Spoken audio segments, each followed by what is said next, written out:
कपड़े धोने वाली बहू। शादी के पहले से ही विभा को कपड़े धोने का बड़ा शौक था। कभी नल के नीचे तो कभी तालाब के पास। अरे मेरी नीली वाली लुंगी नहीं दिख रही है। विभा की अम्मा, कहाँ रखी है लुंगी? अरे वो तो विभा ने परसों ही धोकर रखी थी आपकी अलमारी में, देखो वहीं होगी। वो ना मैंने आज धो दी, मुझे लगा कि गंदी हो गई होगी। अरे कैसे गंदी हो गई थी? उसे तो मैंने पहना भी नहीं। हे भगवान, इस लड़की के कपड़े धोने की आदत से परेशान हो गया हूँ मैं। जितना तो घर में राशन नहीं आता, उससे कहीं ज्यादा डिटर्जेंट पाउडर का खर्चा है। इसकी शादी करवा दो, शादी जाए अपने घर में ही करे काम, फिर चाहे घर के कपड़े धोने हो या पूरे गांव के। हाँ ठीक बोल रही हूँ, देखता हूँ मैं कोई लड़का। वो दिन भी आ जाता है जब विभा को देखने लड़के वाले आ जाते हैं। लड़की मुझे अच्छी लगी। होने वाली सास कहती है, बेटी अगर कुछ पूछना है तो पूछ लो। वैसे तो हमारी लड़की बहुत ही शर्मीली है, जो बोल दो वो मान लेती है, इसे क्या पूछना होगा। अरे कैसी बात कर रही हो माँ, मुझे इन लोगों के घर रहना है, सवाल तो कई है। हाँ हाँ बेटा, पूछ लो ना, क्या पूछना है। आप लोगों के घर कपड़े कौन धोता है? सास का मुंह बन जाता है।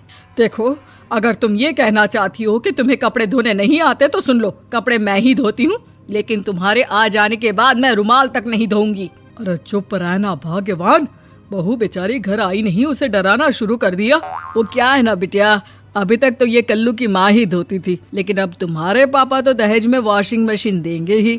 तभी विभा की माँ बोल पड़ती है, सवाल भी पूछा तो क्या। वैसे भाई साहब, मशीन की तो फिर भी कपड़े धोने की कैपेसिटी होती है। मतलब जो बिटिया दे रहे हैं ना विभा, इसे कपड़े धोने का बहुत शौक है। ये आप लोगों के क्या, आस पड़ोस गांव मोहल्ले सबके कपड़े धो दे और उफ तक ना करे। बाहर देखा नहीं आपने कितने कपड़े सूख रहे हैं? सब हमारी बिटिया ने ही तो धोए हैं। बस भी करो ना माँ, शर्म आ रही इतनी तारीफ सुनकर। और तो और एक दाग निकाल कर दिखाओ तो मान जाओ। हाँ अच्छा, माफ करना बेटा, मैंने गलत समझा। हमें तो रिश्ता बहुत पसंद है। और ऐसे जुड़ जाता है रिश्ता कपड़े धोने का शौक रखने वाली विभा का। उसकी शादी हो जाती है कोयला फैक्ट्री में काम करने वाले कल्लू के साथ। शादी के बाद अचानक विभा चिल्लाती हुई सास के पास आती है। सासू माँ, अरे सासू माँ कहाँ है आप? ये तो धोखा है, धोखा दिया आप लोगों ने मुझे। इसे ससुर के चक्कर के बारे में पता चल गया।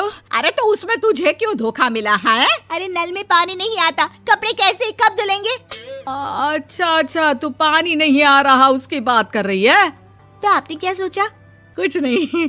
अच्छा, तेरी माँ ने कहा था कि कपड़े धोने का शौक है तुझे, याद आया मुझे। शौक बोलकर कपड़े धोने वाले मेरे जुनून को कम ना आके सासू माँ, कपड़ा धोना मेरा गुरूर है। तभी पति भी वहाँ आ जाता है। अभी मैंने इसे सनी देओल की फिल्म दिखाई है, उसी के डायलॉग मार रही है माँ। अच्छा सुन, साफ साफ बता रही हूँ, पानी सुबह 4 से 6 और शाम को 10 से 12 आता है, समझी? विभा टाइमिंग सुनकर हैरान हो जाती है। ये क्या भूतों का मोहल्ला है? सुबह 4 बजे उठकर कौन कपड़े धोता है? 4 बजे टंकी में पानी जाता है, फिर सारा दिन धोना ना, किसने मना किया? अरे कैसी बात कर रही हैं? 200 लीटर की टंकी में कितने कपड़े धो लूंगी मैं, सुबह ही उठ जाऊंगी मैं। अब क्या था, विभा सुबह 4 से लेकर रात के 12 बजे तक कपड़े ही धोती रहती। एक रोज सास पड़ोस से निकलकर कहीं जा रही होती है कि साथ वाली कहती है, हाँ कल्लू की माँ, जरा ये बताओ कि 2 साड़ी है, 2 ब्लाउज और एक पेटीकोट और एक नाड़े वाला लंबा कच्छा। हाँ तो? अरे तो क्या, कितना लोगी धुलाई ये बताओ। धोबन दिख रहे हैं हम क्या? हमारे पति सरकारी नौकरी से अभी रिटायर हुए हैं और बेटा सुपरवाइजर है कोयला फैक्ट्री में। धोबन समझ रखा है हमें? हाय रे कल्लू की अम्मा, माफ कर दो, वो तो मोहल्ले में यही सब बता रहे थे कि तुमने बहू को कपड़ा धुलवाने के काम में लगा दिया है। सास को पड़ोसन की बात सुनकर गुस्सा आ जाता है। वो घर पहुंचती है जहां घर के बाहर ही इतने सारे कपड़े सूख रहे होते हैं जितने कि किसी धोबन के घर पर। अरे ओ कल्लू की दुल्हन, बाहर निकल। माँ जी यहीं आ जाओ, बाथरूम में चादर धो रहे हैं हम। अरे अभी हम धोते हैं, तुमको बाहर निकलो। ये आस पड़ोस वाले बोल रहे हैं कि हम बहू से कपड़े धुलवा कर उसे कपड़ा धोने वाली बना दिए हैं। अरे छोड़ो ना माँ जी, किन लोगों की बातों में आती हो? आस पास के लोगों का तो काम ही होता है कि वो किसी तरह सास बहू को लड़ा दे। बहू सारे घर के कपड़े धोती है, ये क्या कम है? बोलिए। सास को भी लग जाता है कि वो बहू का ये सनकीपन नहीं छुड़वा सकती, इससे अच्छा है कि खुद ही चुप हो जाए। एक रोज सास और बहू मंदिर जाते हैं, जहाँ सास की साड़ी वहाँ खड़ी भीख मांगने वाली से मिलती है। माँ जी क्या बात है, आपकी साड़ी उस भिखारन से कितनी मिल रही है ना? हाँ हाँ देखो तो, दोनों की साड़ी मिल रही है। क्या बात है कल्लू की अम्मा, तुम खुद को तो अफसर की बीवी बताती हो और ऐसी सिंपल सी प्लेन साड़ी पहनकर घूमती हो। सिंपल और प्लेन नहीं है ये साड़ी। तो क्या सोने के धागे से फूल बने हैं? कुछ भी सासू माँ, कुछ भी। हाँ बने थे इस साड़ी में सोने के धागे से फूल। मेरे पति लेकर आए थे मद्रास से स्पेशली मेरे लिए 10,000 की। ताहे भाई साहब इस भिखारन के लिए भी सेम टू सेम साड़ी लेकर आए होंगे 10,000 की। सास उस वक्त तो कुछ नहीं कहती, लेकिन बहू के साथ घर आती है और अलमारी से एल्बम निकाल कर लाती है। ये साड़ी देख रही है, ये वही साड़ी है जिसे मैंने अभी पहना था।